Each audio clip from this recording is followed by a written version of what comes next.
Hello, good morning. I'm Dr. Maria Matriano from Middle East College of Muscat, Oman. Would like to say thank you to the organizer of this conference for inviting me as a keynote speaker.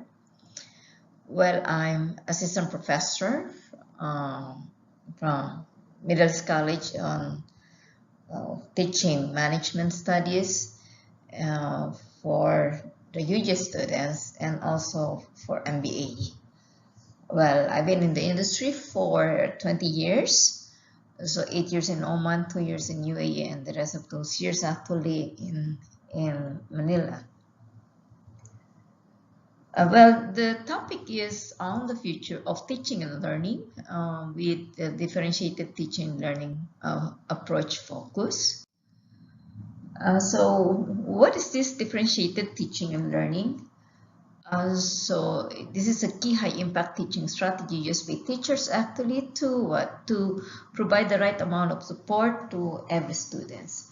The purpose of this differentiation is to cater actually to all students from all levels.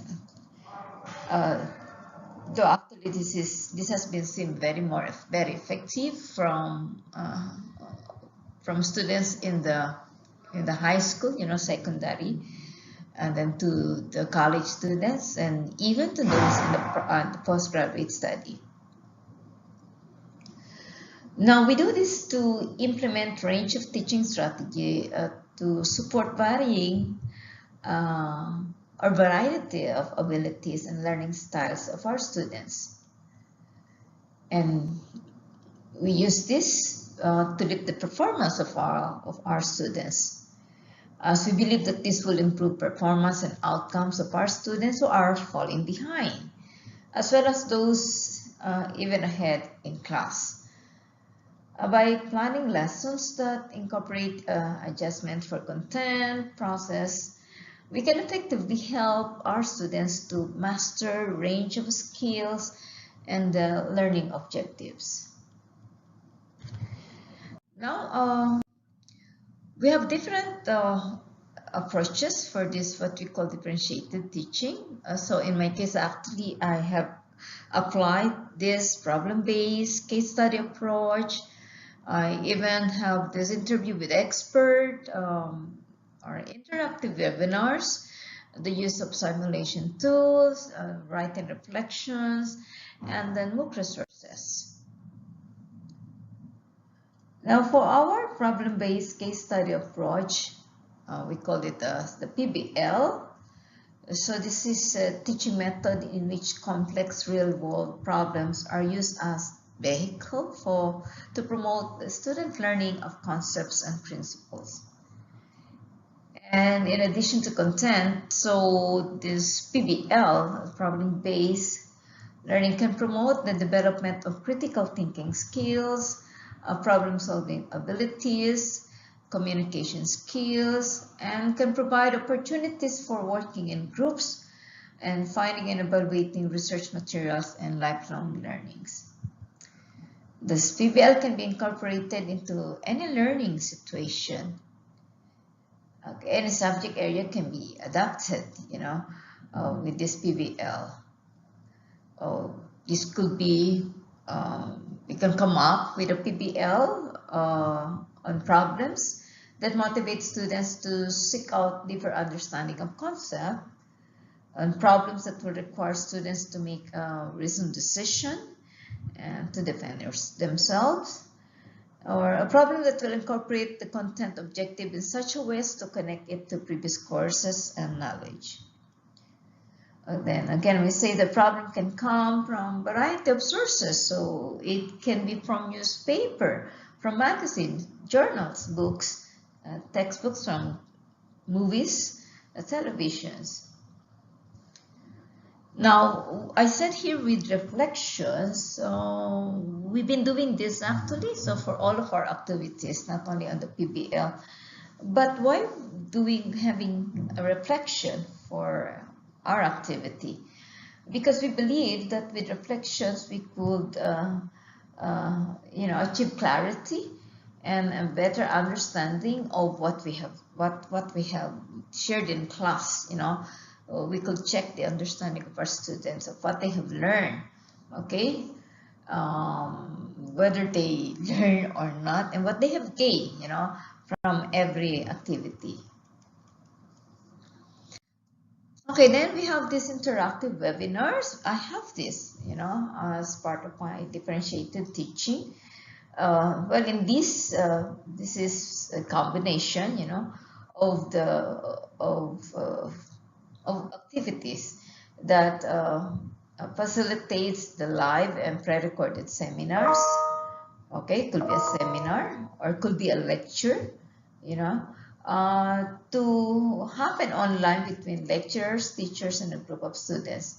So this allows for better interactions among students and professors, and it brings all the students on an equal footing. It helps remove the skepticism from the minds of all the students who are not confident, or those students who are not confident enough to raise their hands and ask questions in classroom. Well, the effectiveness of webinars depends on the level of interest from among our students.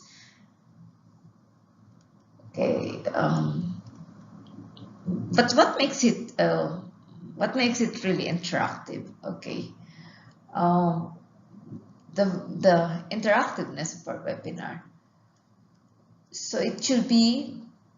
It's the speakers itself, actually. The speaker should make changes in the presentation. It cannot be monotonous presentation. Okay, so it could be something that with a lot of could be in a bullet. Should be in a bullet, not in a huge paragraph. Okay, so there must be question in between. Okay, so that will get inputs from the students.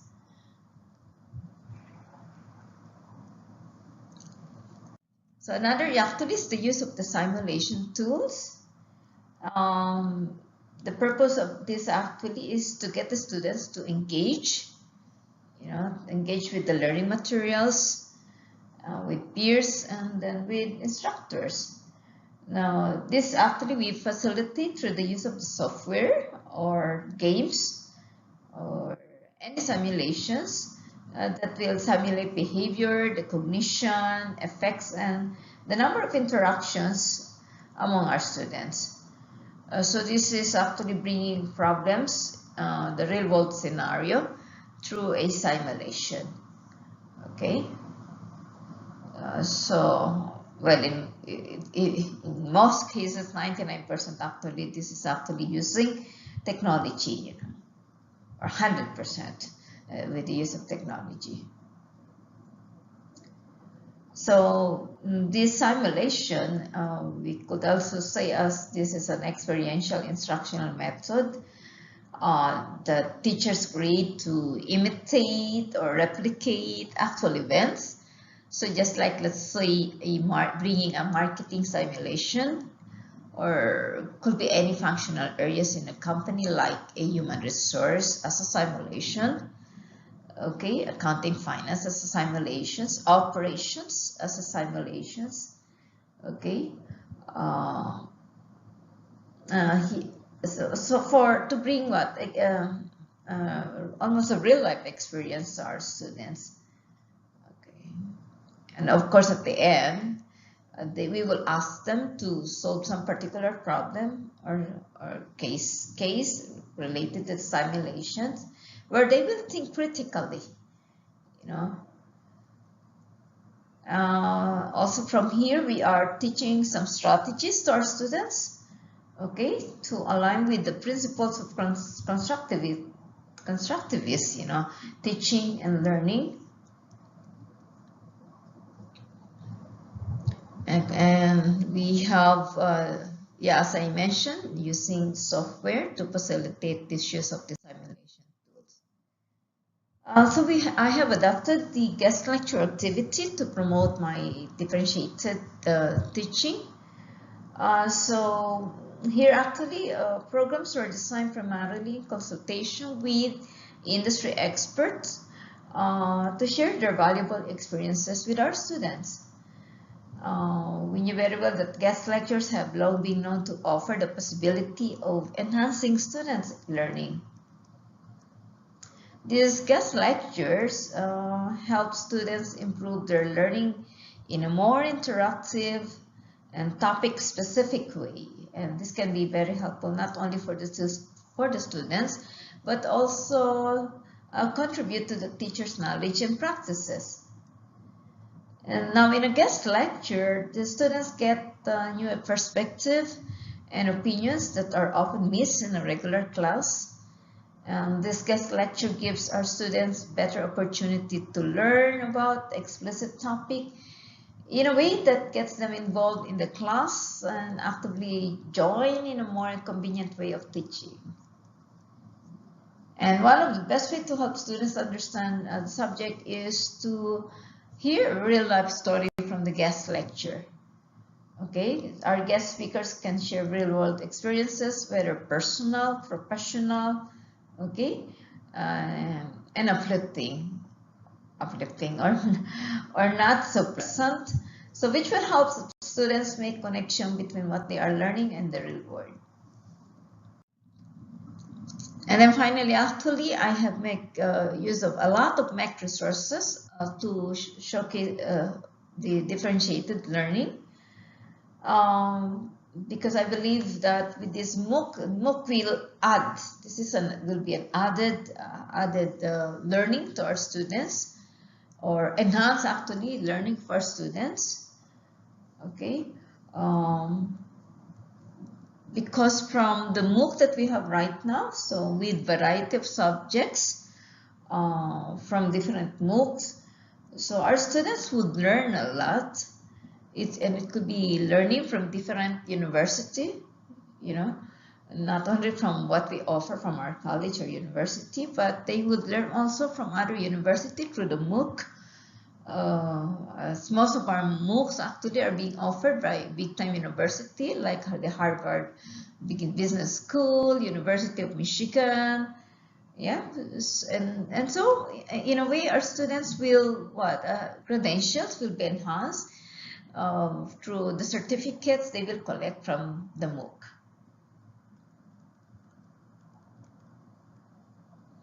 And bottom line, actually, with all of these certificates collected from the MOOC, well, it will boost their job applications and career prospects.